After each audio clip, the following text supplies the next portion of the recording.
The average age of entry into prostitution is 13. I shouldn't know about a lot of the things I know about. It is a brainwashing process. I make sure she has what she needs. Housing, cars, jewelry.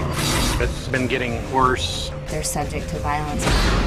He got beat up, thrown through windows, chased around with sledgehammers. You're not going to get out this business. You're mine forever. You belong to me.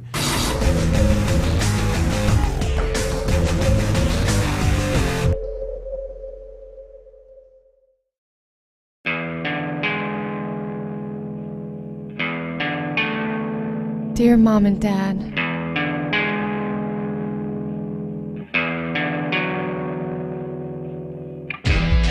I want you to know that it wasn't supposed to end up like this. I don't know where I thought I was headed or what I was going to do when I left, but it wasn't this. Now, I just want the pain to quit. I want to crawl into a deep, dark hole and never come out. That's why I'm writing.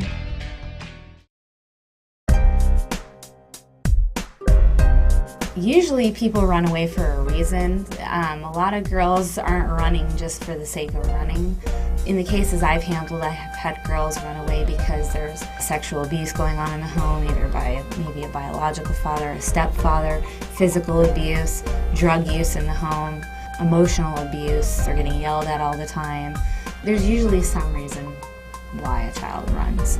My family was going through a lot of hardships and everything, and it wasn't a good relationship, and so I ran away, and then I just started to know people on the streets.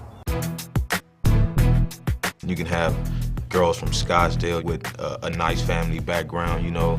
Some just do it to make their family mad. Some just tired of being with their family. You know, they probably want to live on the wild side. It ranges all over from serious bad drug addicts, or you came from a bad family. Yeah, you're quicker to get into it, but it's just the same as if you came from a good family. It's been getting worse. The average age of entry into prostitution is 13. When I first started investigating vice issues 7 years ago, the average age of entry into prostitution was 15. The age is dropping, and we expect to see it even go lower before we're done. The youngest I've seen out there was probably about 13, 14. I've seen a nice handful of younger girls out there. I shouldn't know about sex. I'm only 16. I shouldn't know about a lot of the things I know about. The sexualization is becoming more normalized. Younger people are exposed to more sexual activities. It's just become to the point where it's acceptable to become involved in sex at a younger age. So with the age dropping down for people to become sexually active, it follows that we're going to be seeing people involved in prostitution at a younger age. I really thought he loved me. I met him at the mall after I ran away the second time. Remember our last fight? You said I looked like a tramp, that no self-respecting 15-year-old would ever dress or act the way I did. Then I met him, and he said I was special.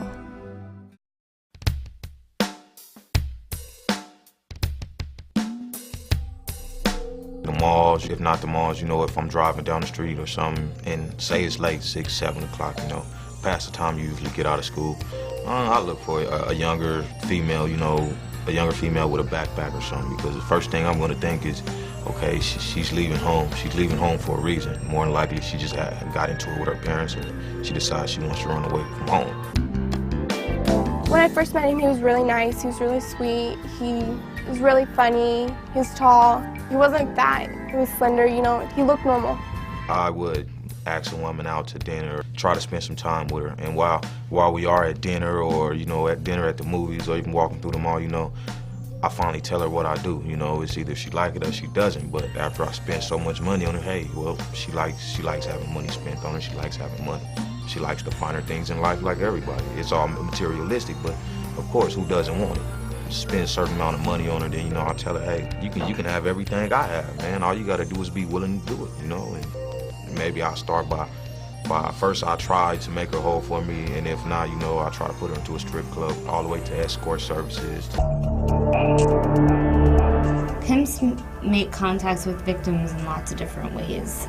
We've heard a lot lately kind of on the news about different malls. We've heard what's called like the rule of 3 in prostitution recruitment. If you approach a girl and she's with 2 of her friends, basically how they select which one they're going to groom to work as a prostitute for them. They're never going to go for the most attractive girl because the attractive girl is the one who's used to getting lots of attention. They won't target the least attractive girl of the three because that girl might wonder why the guy is going after the least attractive girl of the three. So they'll often target the girl in the middle because she'll think something special of the fact that the really, really pretty girl is not getting contacted, and she'll think that there's something in particular that this guy sees in her, and normally there's other insecurities that the pimps are able to pick up on. Most of the women, you know, they want to be loved, so I make sure she has what she needs, personal hygiene. You take her, get her nails done, take her to buy an outfit, from housing to cars to jewelry, all the expensive stuff they really can't afford, taking them to nice concerts, treating them better than they were being treated in the beginning. Make her feel wanted, you know, but I don't give her any money. If they try to leave, then, you know, you got to threaten them, you know, they're going to get their family involved. Or, well, you're not going to get out this business, you know, you're mine forever, you belong to me. Next thing you know, she tries to run off or something, winds up with a bullet in her head or winds up off the side of the road somewhere, you know, in a ditch or something.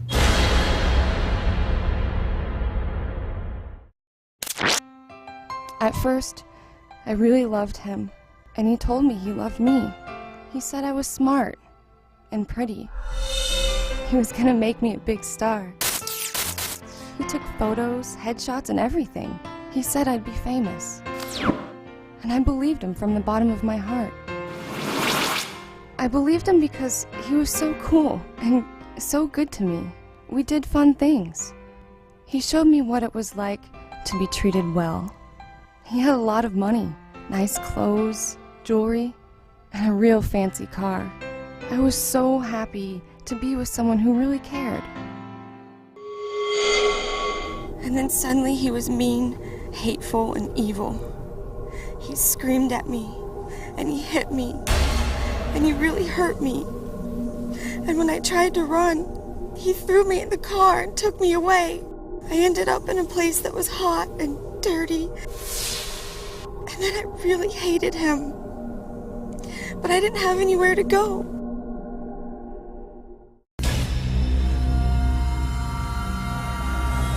The place I stayed had 3 other girls working on the street. They had 4 crackheads living there. It was a 1-bedroom apartment, 1 bathroom, and it had the living room and kitchen combined. I hated being there at the time. If I could be anywhere else, I would have been. It was very filthy. The air conditioning didn't work. There was cockroaches crawling up and down the walls. There was rotten food everywhere.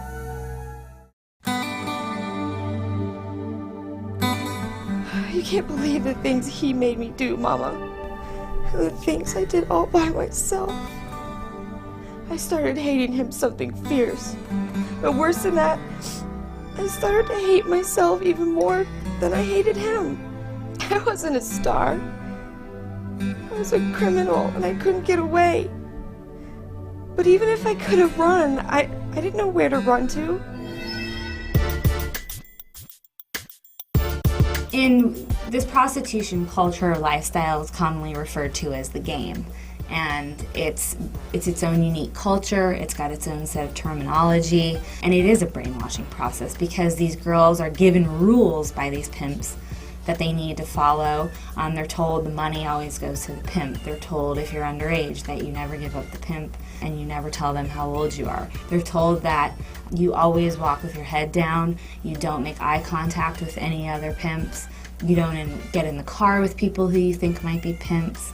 Like an average day, you know, we'll probably go out there by like 6 to 12. If we go at like 8:30, you know, we'll stay there till 2, or I would drop them off and I'll probably go to a bar, or, you know, I go to a strip club, have me a few drinks or something, just relax, you know. Pretty much when you talk to these girls, none of them like the prostitution part of it.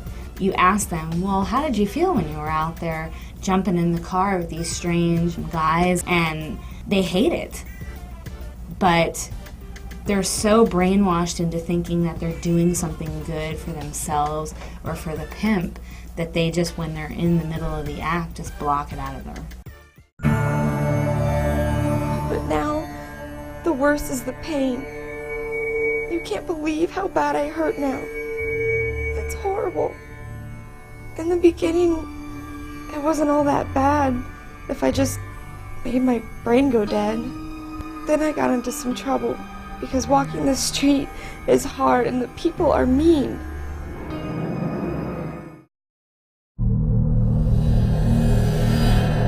Well, other girls that turned down a trick, they got beat up, they got chased around with sledgehammers, thrown through windows, thrown through doors. It wasn't too pretty. I know there was times where I did whatever I was going to do with this person and he pulled a knife out on me and he wouldn't pay me, he wouldn't nothing. And I was kind of left stranded and everything, and he just took me out and he just dumped me like in the middle of the street. I watched a girl get pistol whipped, beat with the butt of a gun. Watched a girl get choked out. I've seen the worst of it, I watched a pimp put a female in his trunk.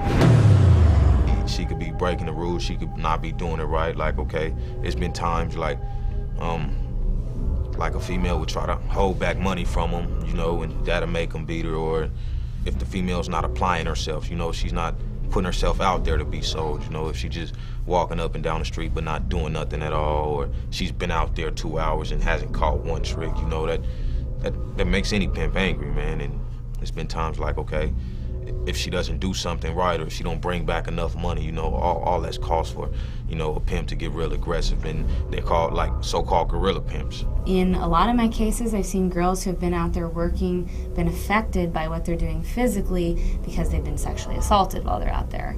There's lots of guys who will pick up girls and do what they want to do with them and throw them out of the car, hit them, not pay them, call them names, so they're affected like that physically. And most of the times, the pimps, a lot of them are having sex with the girls themselves.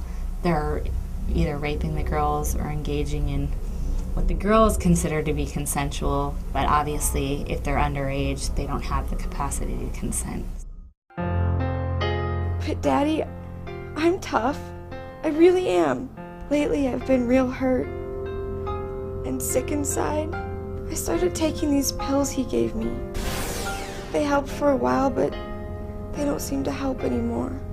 I want to go see someone, but he won't let me. He tells me I'll get better, but I know I won't. I don't feel so good. I did crack cocaine. I'm a very shy person, and I don't like asking for things. And so the drugs made it easier to ask for money, or made it easier to rip people off, or be more braver. There are some pimps who don't mind if the girls that are working for them use drugs because they say that it keeps them up longer, they're able to work longer, they're able to make more money. They'll provide them with drugs, they'll let them do drugs because they can go kind of like, if you're on stimulants like the Energizer Bunny, you can go all night. And then for some girls who have a little bit of a harder time engaging in the sex acts themselves, being high on drugs helps them get through those experiences.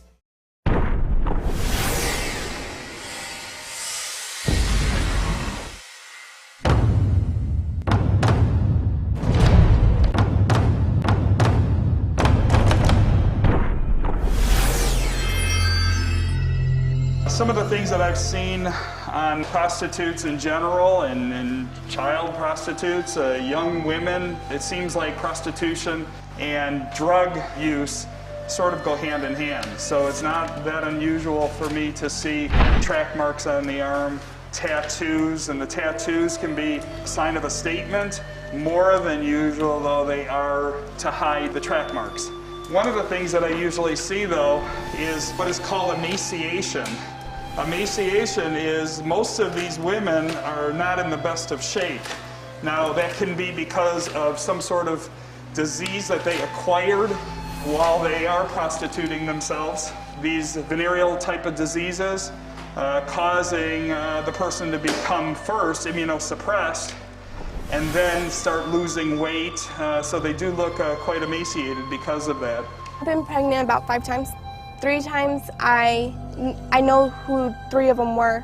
The other 2 I don't know when, and it's just I didn't have a condom at the time and I couldn't stop and get one.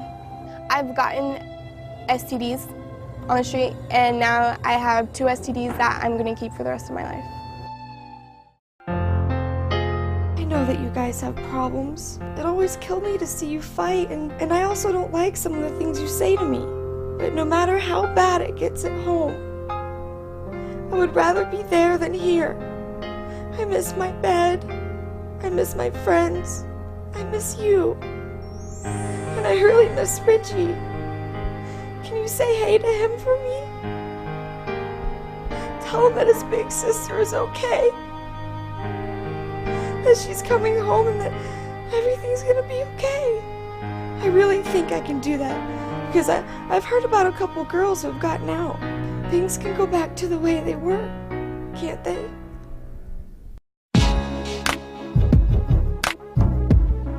You know, unfortunately, at this point, I haven't seen too many girls who have completely gotten out of it. The problem with this particular group is that they are so transient. People that you've seen on the street, people you've had contact with, that you've seen for a couple of weeks, 3 weeks, months, all of a sudden they're not there anymore. If one of my girls wanted to get out the business, you know, I'd personally wind up, kissing ass, try to keep her with me, and I do everything it takes until I had to cuss her out, well, you want to leave, well, make me this much money, when you can go about your business. But then again, in the business, it's okay, usually broads, they'll try to run away, and then pimps will know where they live or where their family lives, and be right there waiting on them, or, they'll get their family involved, or, if she wants to get out the business, try to beat her or kidnap her, take her to another state to where she can't come back home, But I guess you're probably still pretty mad at me, right? You're probably glad to not have to deal with my attitude and stuff. If I told you that I would change, if I said I was sorry for all the trouble, would it be all right for me to come home? For a little while at least? They've all got their sad aspects.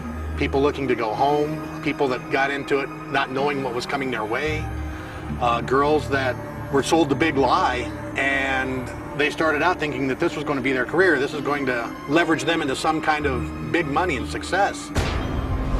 And then they're just never seen again.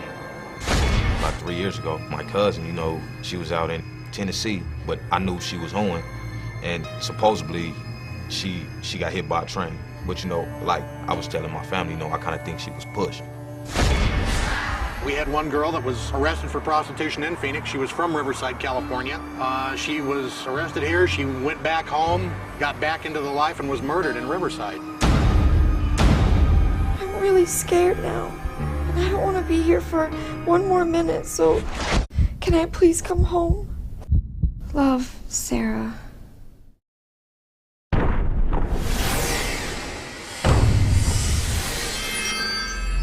These bodies that come into the medical examiner's office that are that type, essentially they are isolated during life, and even after death we isolate them by putting them into the high-risk room. An underage prostitute, depending upon what the circumstances are, this would naturally be given a red number that signifies that she died tragically, perhaps at the hands of another, which is essentially termed a homicide. Then by me having that case, I would look at the chart, see what the police are assuming, my investigators what they're assuming, and then decide based on this, if I consider her to be a high risk either due to communicable diseases or the fact that she is decomposed.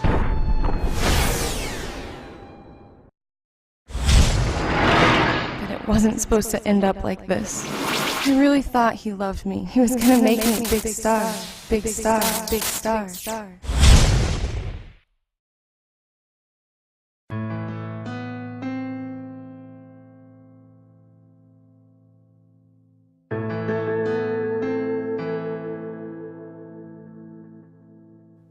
The arguments I squash, cause I don't wanna cry. I get overwhelmed by the hurt. Sometimes I wanna die. I don't show them my pain, cause I want them to know. But if you look into my eyes, they're the windows to my soul. I change directions when they speak in my way. Sometimes the words feel like bullets, AKs over gauge. I don't know how to persuade, it's hopeless to me. It's not like I can stop these people from doing the dirty deeds. So I try to change the facts, but it's hard to say how. When I indulge in a reference, people treat me so fast. It's like I was born with a sign of stupidity on my head, but when I look inside these people, all the souls are so dead. So dead. So dead.